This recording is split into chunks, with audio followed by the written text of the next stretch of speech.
So a real strength of the ILA and what makes it unique among professional associations is the diversity of its membership.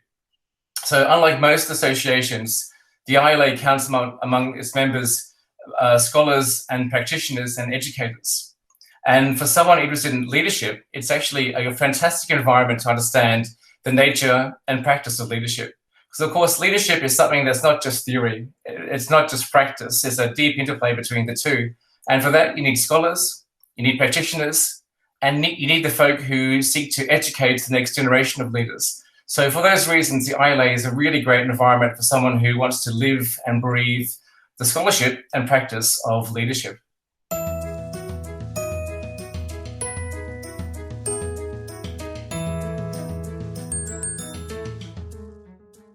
The pandemic seems to have revealed some interesting fault lines in our societies.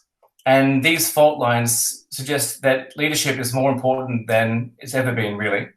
So, of course, we see in many English-speaking countries increasing tribalism. We see political polarization like we haven't seen for many years. And we see division. And all of this is deeply concerning to everyone, and it should be deeply concerning to leaders, of course. And so in the midst of all of this, it's really important to just remember our common humanity and our collective challenges and our shared destiny. And for that, you need good leadership, both formal leadership and informal leadership. So really, it's never been a more important time to get involved and to be thinking about leadership. And the ILA conference is a great way to meet folk who are of similar mind and who have similar ambitions and a shared will to try and do something about it.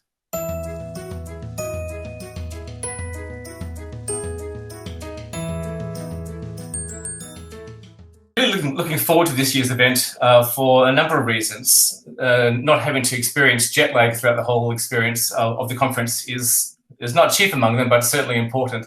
And not living out of a suitcase, obviously, that's quite desirable. But more seriously, the conference theme this year is very close to my heart.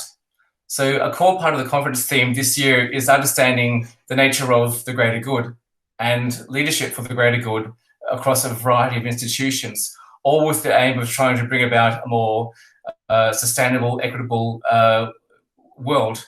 And this understanding the nature of leadership for the greater good is a big part of my own research and that my research team has been looking at for a number of years now.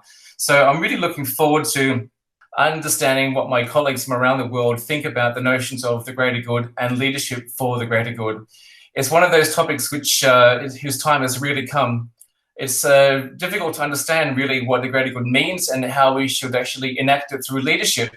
But really, it's such a critical question, particularly in the context of the pandemic and all the issues that the pandemic has actually brought to our attention.